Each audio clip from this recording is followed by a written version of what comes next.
Halo guys, assalamualaikum warahmatullahi wabarakatuh. Terima kasih yang udah setia channel Tisam Official lagi. Semoga kalian selalu sehat, berkah untuk kita semuanya. Gimana kabar kalian sehat? Alhamdulillahirobbilalamin. Kasih waras masalah kasih mendoakan yang lagi sakit Allah sehatkan. Teman kasih yang berjuang untuk rumah majikan. Tentunya diberikan kekuatan sampai finish. Teman kasih yang bahagia juga tentunya. Jangan lupa bersyukur. Selamat malam minggu cuy buat kalian para jomblo. Merapat sini.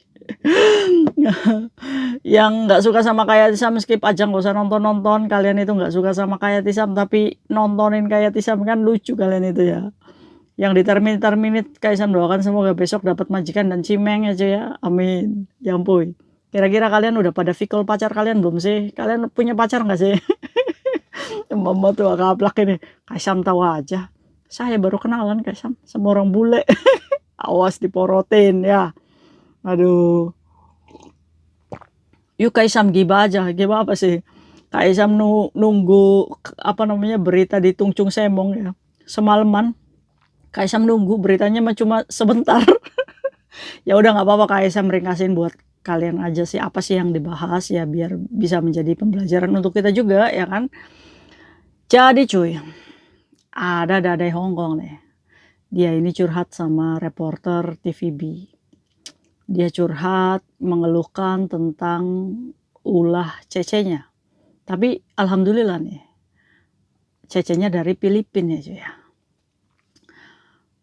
Jadi dia ini punya cece dari Filipina. Dia interview sama reporter ini mengatakan bahwa saya itu punya emas, ya kan. Ini yang Kayak Tisam ringkas ya.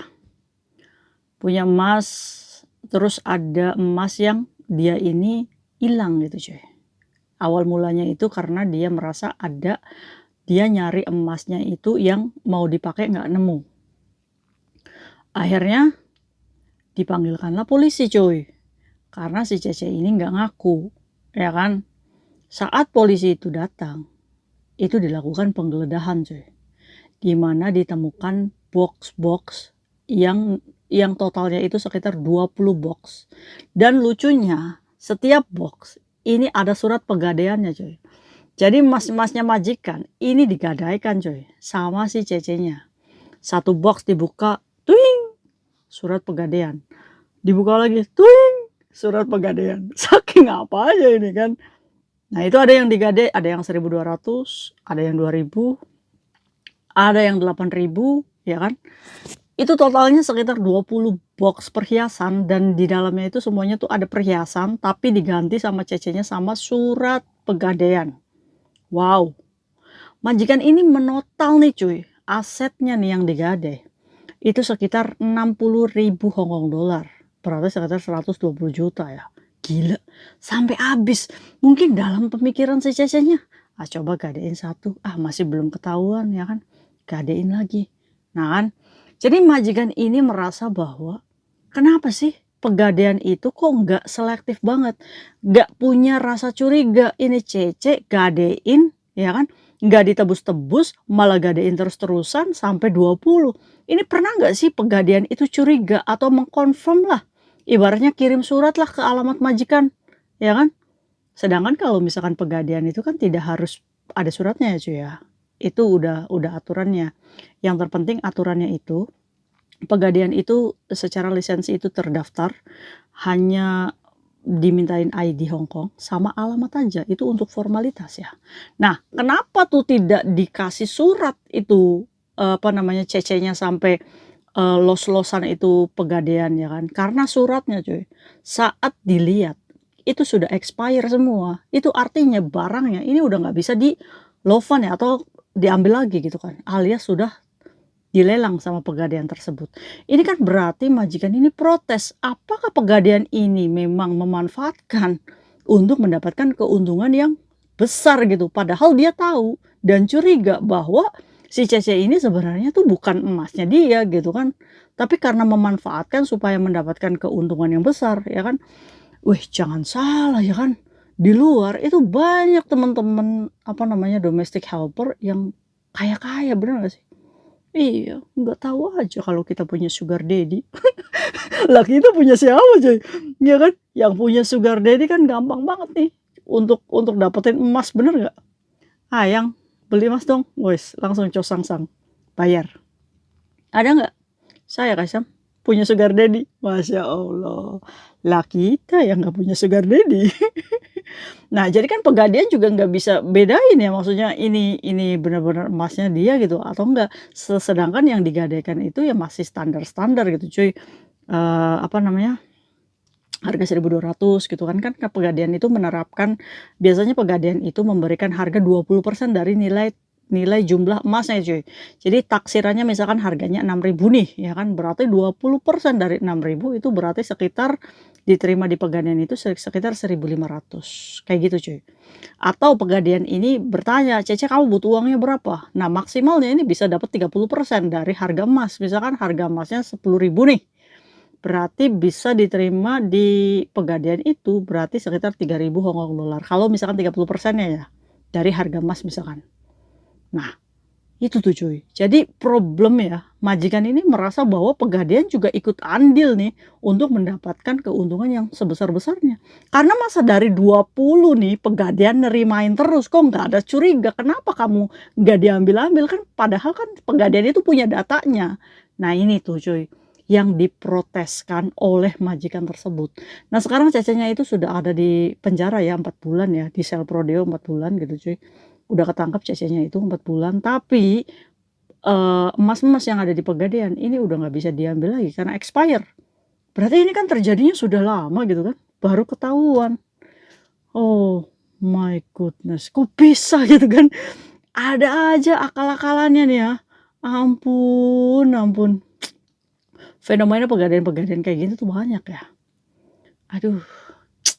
Nah ini mungkin aturan Pegadaian juga harus lebih diteliti lagi ya kan, untuk mengkonfirm gitu benar-benar emasnya si Cece atau enggak gitu kan. Ya kasihan ya majikan udah nilainya tuh semuanya tuh 60.000 ya cuy kalau di total semua. Dan itu tuh ada yang digadai 1.200, 8.000, 2.000. Jadi yang digadaikan itu enggak sampai 20.000 yang didapatkan si si Cece ini. Iyalah, yang rugi siapa? Majikan lah. Nah, maksudnya Kaisang kenapa majikannya itu nggak membiarkan dia itu di rumah aja gitu kan, ya nggak usah digaji gitu, bener nggak? Ya tapi kalau misalkan majikan udah nggak percaya cuy ya udah muak gitu kan. Gila kamu nyolong 60.000 duit kita. Jokam 4 bulan ya udah di penjara. Nah kayak gitu cuy. Ya lucu ya Cece ini ya, sampai kayak gimana gitu kan. Ya menurut Kaisam curang ya kalau kayak gini ya, bener gak sih? Majikan udah baik, kasih makan, kasih kerjaan, kasih gaji pula.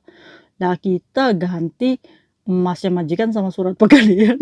Ini bener-bener temannya siapa sih ini? Untung Filipin. Coba kalau ya naik Cece ya kan? Aduh. Nah menurut kalian gimana ya? Menurut Kaisam ya jangan lah ya cuy ya. Terus juga kan kok majikan itu juga teledor banget ya kan, masa naruh emas-emasan geletak-geletak gitu aja gitu kan. Kayaknya sih Cece-nya coba-coba, ini laku nggak ya di Pegadaian ya, ini emas-emas ini bener-bener emas atau enggak ya, ya kan. Coba satu cair gitu kan. Nah nanti besok lagi coba lagi, aduh janganlah ya. Apa namanya, kita tuh kerja sama majikan tuh ya yang sadar diri aja gitu cuy, iya nggak sih? Ayo cuy kita nasihati teman-teman kita di luar sana, seberapa kita kesulitan, seberapa kita kepepet ya cuy ya, panjang tangan, itu yang nggak boleh ya, jangan dibiasakan. Menurut kalian gimana nih? Kira-kira kalian pernah nggak melakukan hal ini? Nauzubillah min dalik ya. Jangan ya cuy ya, istighfar, astagfirullahaladzim ya Allah, saya memang lagi sulit, mudahkan dan berikan jalan keluar yang terbaik. Ya ingat tuh, jangan-jangan itu bukan punya kita, bukan kita nih. Ya kan? Walaupun ya kalian itu coba-coba gitu kan, buat tiktokan gaya-gaya gitu kan. Nah ini kayak nih emasnya Kaisam nih, $15 ini. Kayak Kaisam aja $15 udah selesai gitu kan. Bosen ganti. Ya gitu aja udah, nggak usah beli yang mahal-mahal. Aduh. Investasi itu emas batang ya, kalau emas perhiasan kayak gini dijualnya ya susah juga. Tapi kalau 999 beli di toko emas ini ya ngikutin harga pasar emas ya. Kayak gitu. Ya itu, gibahan majikan di Tunjung Semong, jadi dia mengeluhkan bahwa dia sudah bangkrut gitu kan. digadein semua Masnya sama Cecenya, kurang ajar ini memang.